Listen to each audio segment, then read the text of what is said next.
أعوذ بالله من الشيطان الرجيم بسم الله الرحمن الرحيم الحمد لله رب العالمين والعاقبة لأهل التقوى واليقين ثم الصلاة والسلام على سيد الأنبياء والمرسلين حبيب إله العالمين العبد المؤيد الرسول المسدد المصطفى الأمجد المحمود الأحمد أبي القاسم مصطفى محمد صلى الله عليه وآله وسلم. أما بعد، فقد قال المعصوم عليه الصلاة والسلام: كل شيء لك طاهر حتى تعلم أنه نجس.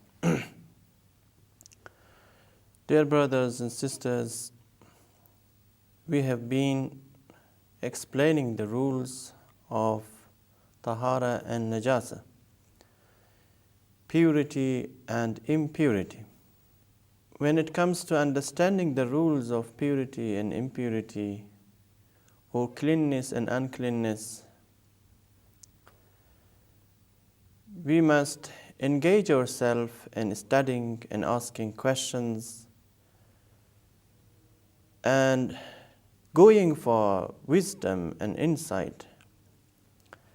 We cannot learn something and we cannot make sure that our actions are correct and that we purify ourselves correctly unless we make sure that we are acting according to the rules, according to the edicts and verdicts of our marja, our mujtahid. There is no shame and religion. We should not shy away from asking questions and from learning something. لا حياء في الدين. We should not be afraid of asking our questions when it comes to issues such as tahara, such as sexual intercourse. And of course, there are many religious issues that need some courage to ask questions about. Many people keep themselves ignorant. Many people try to practice in their own way, thinking that whatever they are doing is correct, not daring to ask questions or to send an email to his marja's website or using his marja's website to direct his question to the mujtahid whom he follows. So unfortunately, he keeps acting wrongly sometimes and doing things that he must not do. Dear brothers and sisters, we have been explaining the rules of the 10 objects which are essentially and inherently impure. And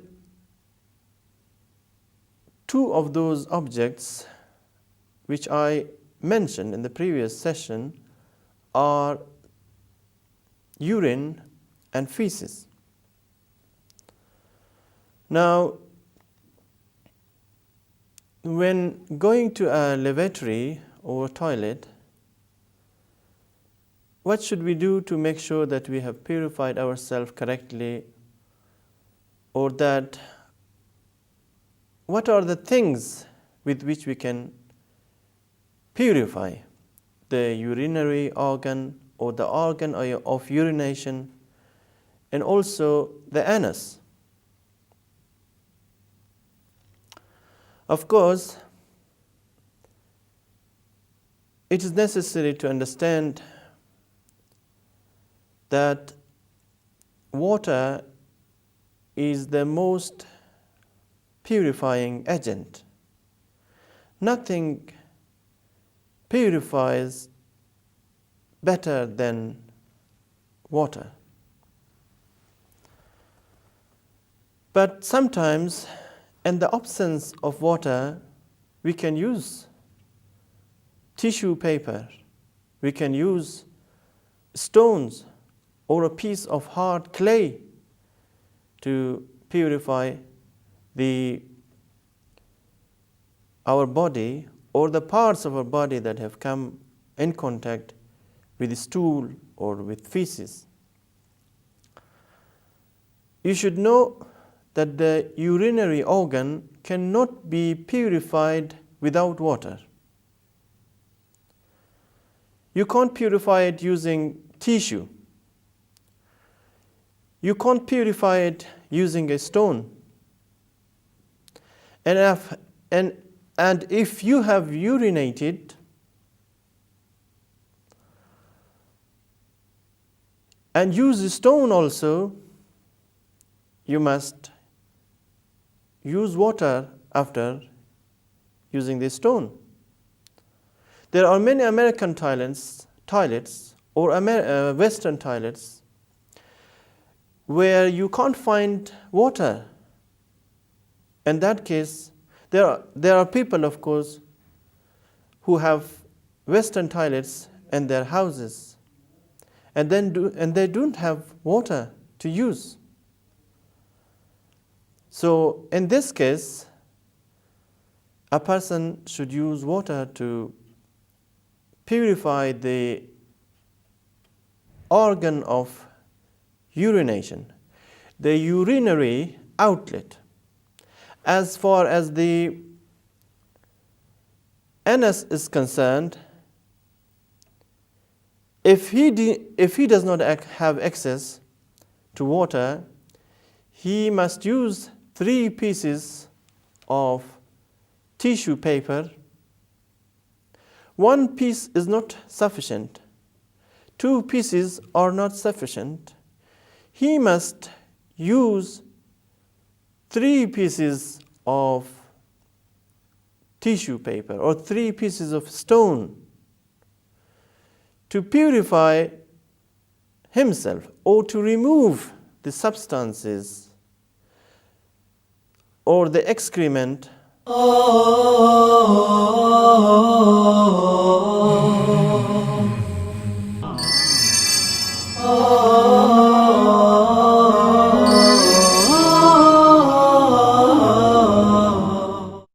Let's assume you are using 2 stones or 2 pieces of paper and you feel that the anus has been purified.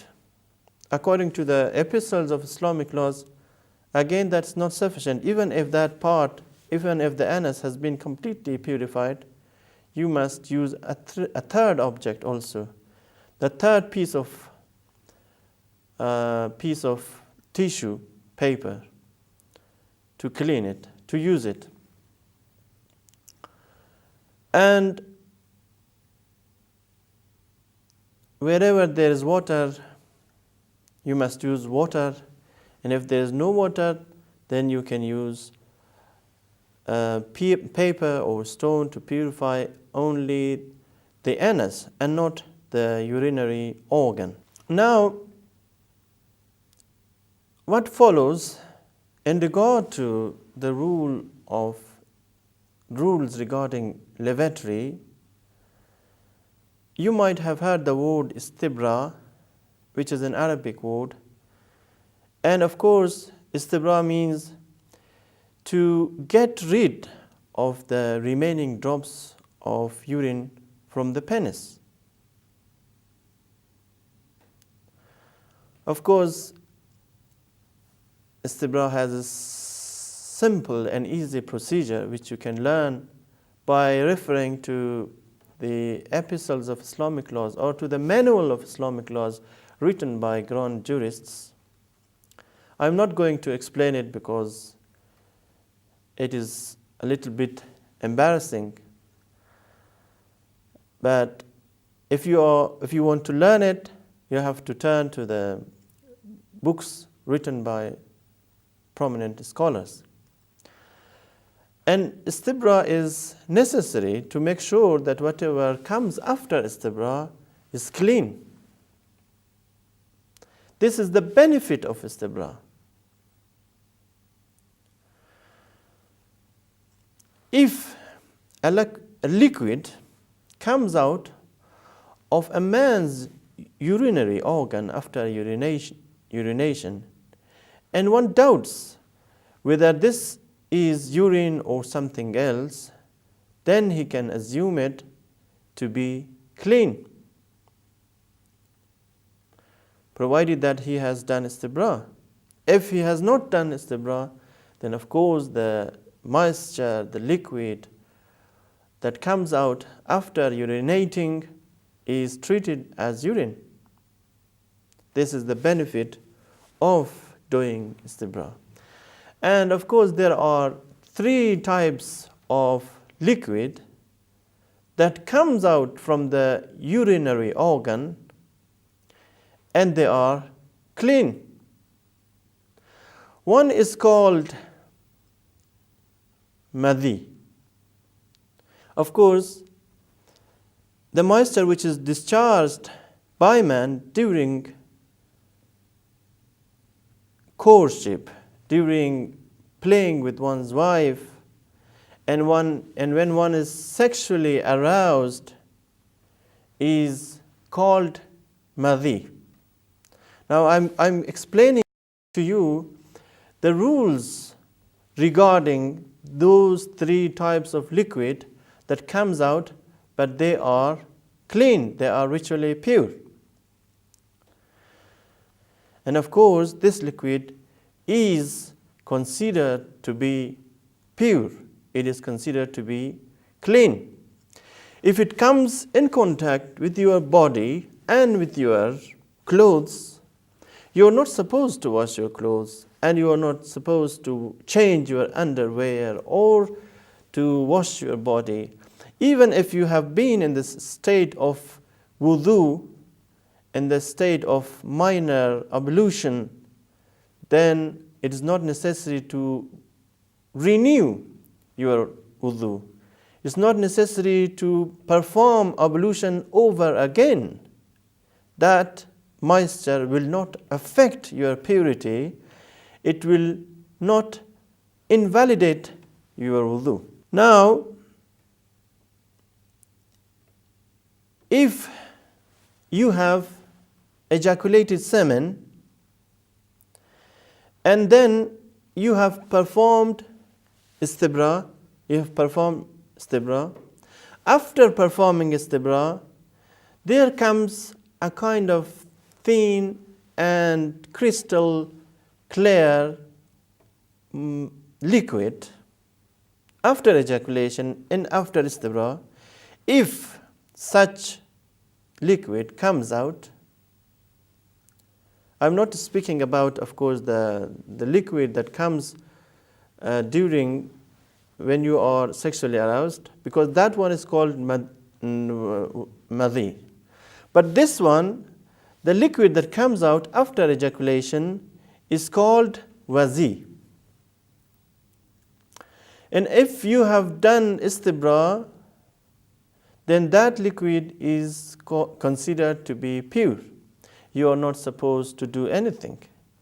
It will not make your garment, your underwear, or your body impure. Similarly, the liquid which at times comes out after urine is called wadi.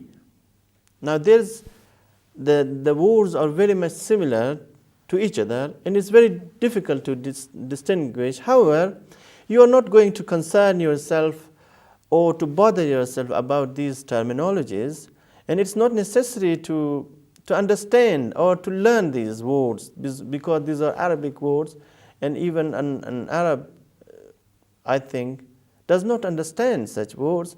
However, what is important is to understand that the liquid that comes out after urinating is clean, it is pure, and you are not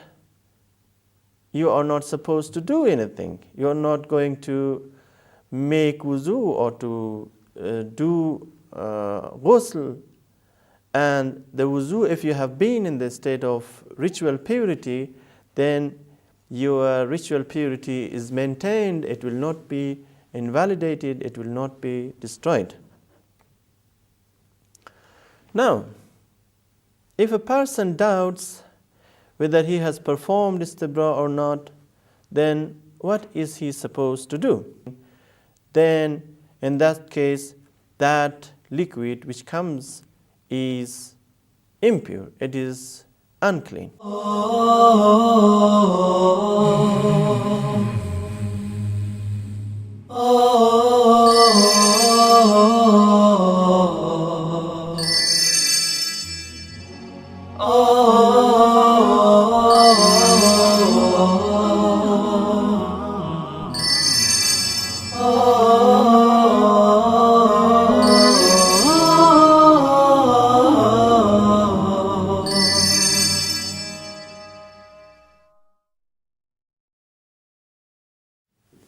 But there are also sometimes that you come out of the bathroom and you start doubting whether you performed the istibra correctly or not.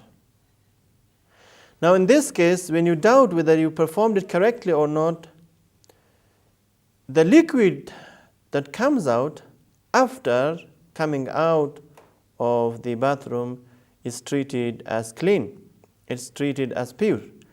And even if it may be urine, let's assume, you are not under the obligation to make wuzu or to change your garment to underwear, because you are supposed to follow your mujtahid, you are supposed to follow your jurist, and you must submit yourself to the religion, to the religious commandments. You're not going to investigate meticulously to find out whether that liquid is really semen or urine or something like that. No. Your religion has prescribed you to consider that liquid as clean, and you have to surrender yourself to the edicts of your marja and to the commandments of Islam, and you have to be submissive. There is no need to ask questions, there is no need to ask the concept or to look for the concept, to search for the rationale of an Islamic law or a religious injunction. Of course, here I would like to say that it is not always possible for even a marja, for even a mujtahid, to find the rationale, the philosophy, the concept behind an Islamic law. Even he, as a mujtahid, as a jurisprudent, as the most qualified expert in the field of jurisprudence, does not have access to the philosophy. He has access to some narrations and some ayats, verses from the Holy Quran, and he gives his fatwa on the basis of those proofs and of those verses and narrations. The philosophy is not given. I should tell you that 9 out of 10 verdicts, 9 out of 10 laws or rules within the jurisprudence remain to be without a philosophy. The philosophy is there, but we don't know. The philosophy is there, the reason is there, we do not know. Only the divine legislator, the legislator whom we call as Shari in Islamic terminology, knows what the reason and the philosophy behind an Islamic law is. Dear brothers and sisters, these are brief explanations regarding the rules of istibra. And when it comes to ladies, women, girls, they have nothing to do in terms of istibra, because istibra is not meant for them, and the women do not need to use any kind of objects to clean themselves, to purify themselves. Istibra is meant only for men. Dear brothers and sisters, when you need to ease yourself or urinate, then there are some rules that need to be taken into consideration. That is the rules of Qibla. When urinating, you must not face in the direction of Qibla. You must not urinate with your back towards the Qibla. This has been said by Muslim scholars. It is haram, it is forbidden for men and women, and even for children, to urinate in the direction of Qibla, or to defecate in the direction of Qibla, or with one's back towards the Qibla. One should make sure while urinating or while easing himself or defecating that his back or his face is not in the direction of Qibla. There are people who wonder whether, for example, certain acts like having sexual intercourse with one's wife is allowed in the direction of Qibla or not, or with one's back in the direction of Qibla or not. Of course, it is permissible. The rules regarding urination and regarding defecation apply only to these two actions and not to sexual intercourse. So having sexual intercourse with one's back towards the Qibla and with one's face in the direction of Qibla will not be haram. It is not haram, and therefore you should not be worried about it. But of course, it is preferable, it is good